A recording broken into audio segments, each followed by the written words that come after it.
beautiful people. How are we all doing today? I hope you all enjoying a beautiful day like I am as well, like always.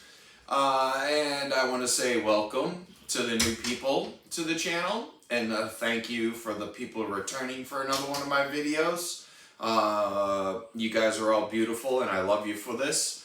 And for you new people, this is Skelly by Nature. Here, I am Skelly. And we do a lot of videos pertaining to things of nature. So this video today is a follow-up video for the ice hash. I had a lot of people asking me about that, and I've also had a lot of people that want me to do a follow-up video on how they can actually use the ice hash and say things like cooking or making edibles to help ease with some of their ailments. And so today, that's what this video is all about. So the first thing that we're going to get going is if you haven't seen the ice hash video, I will include that down below. That explains to you thoroughly how to make ice hash, the products that you need, how to make it, what to do with it, and everything else. So I'll put that down below. And so this is the second video. And so the first step that we're going to want to do is, I'm one that, when I take my ice hash, I actually have a marble pestle and mortar that I sit and I break my ice hash up into a very, very fine powder. As you can see, I got a very fine powder. If you're going, like I said, if you're going to use a pestle and mortar, I do suggest you use a marble one. It just, you lose less. If you use a wood one, you kind of press some of it into the wood, and it's kind of hard to clean out, so marble's a little easier to clean. And so now that I have the powder ready to go, our first step that we need to do is we need to do a process called decarboxylation. And basically what that is there's two compounds that we're looking to use when we make ice hash. That's a CBD, which CBD is more for relaxation and sleeping and things like that. And then the other part is obviously the lovely THC. And the THC is what we use to help combat against pain and sores and inflammations and things like that. What we're going to do is we're going to have our powder in here. We got the ice hash in our container. I like to throw a little tin on top. And then what we need to do is we need to put this in an oven. Now you can use an oven, you can use it, if you're doing something small like this. I'm one that I use my conventional oven, so that way I'm not heating up a full oven for a little thing like that. But basically what we're looking for is what I call 40-40.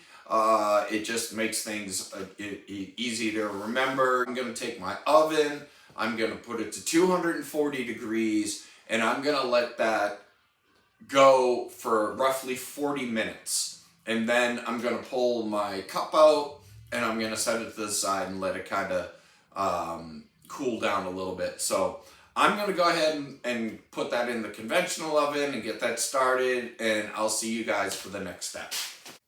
Okay, so I'm all done decarboxylating my hash. Now, again, this is when we take and decarboxylizing. What we did is we took the THCA and CBDA and changed that into CBD and THC. So those are kind of the active ingredients that we're looking for. And so now we're to the next step. I've pulled mine out of the oven. I've got a nice dried consistency powder here. If you need to break it up a little further, is a good time to do it right now. And so at this point, here's where we need to, first of all, think about what we're going to make with this. Because that's going to determine what we put into our bowl, into our saucepan here. Now, as you can see, I'm going ahead and melting some butter because I'm going to be making some bonbons. But if your recipe calls for, this is where you can use an oil if you need chocolate, whatever it is that you're looking to infuse into, this is where you're going to do this and put that into your pan and let that melt. And so my first thing I'm going to say to you is, like I said, you don't want to burn this. So be cautious about that. Keep your temperature low. I'm getting this into a melt. We want to look for a temperature somewhere between 160 degrees to 200. You do not want to go over 200 or you start burning.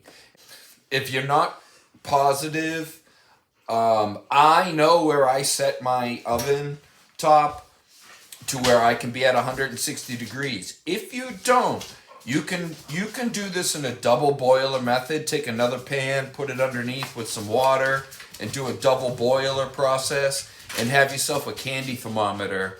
That way you can keep that reading down low. I'm one that I prefer to be down to as low as 160 degrees. I'd rather take more time on a lower temperature than to try to rush it. Okay? So that's my little tip. So then the second thing that you want to do is, how strong do you want this? We're using an ice hash, which is a little bit of a concentrate. And so I'm going to say 1 gram of ice hash is equivalent to, say, like 3.5 grams of, say, regular bud, or maybe, close to, say, like a 7 grams of like a trim if you're using trim. That's kind of, they all vary. So I mean, again, this is something you're gonna need to play with as you do this more and more. You'll learn what you're looking for. So this butter is close to being melted.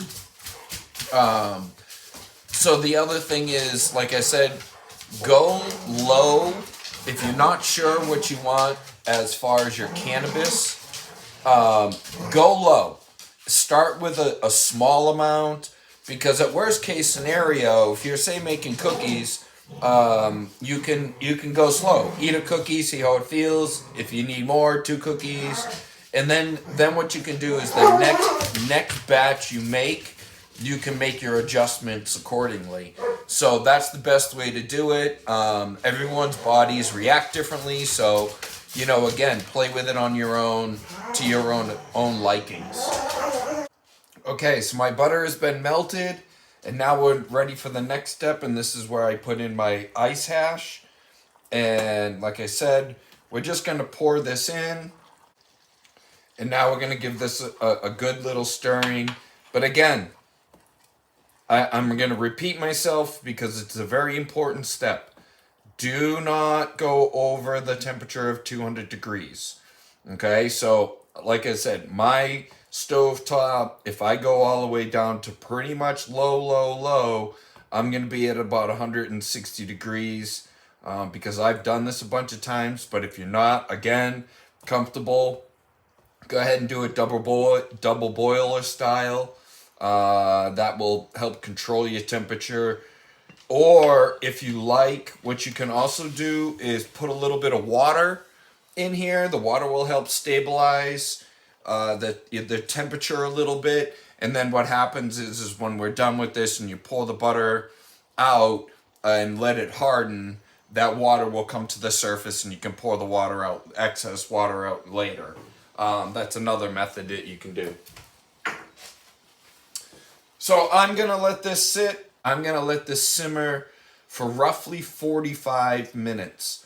And what I'm going to do is, as I'm doing other things while this is happening, I'm going to come over and stir this, roughly every 5, 10, 15 minutes or so. And just keep stirring it up and let it do it magic. Okay, so I'm back. It's been 45 minutes. My butter looks pretty good. I don't know if you can see it, but as you can see, as I stir this, there's no more bubbles. And like I said, it was somewhere down the line, someone told me that's when you know you're done. I don't know how true that is. Again, if you do know, let me know.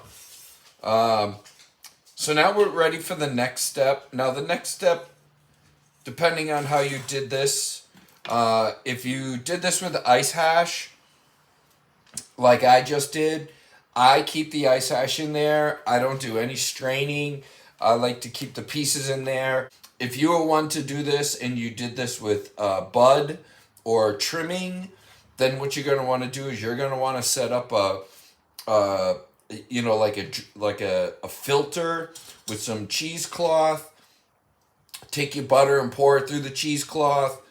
Squeeze that out real nice, and that will collect, any of the scrap you have in there. If you did use bud or trimming, you'll notice that your butter will probably be a little more on the greener side.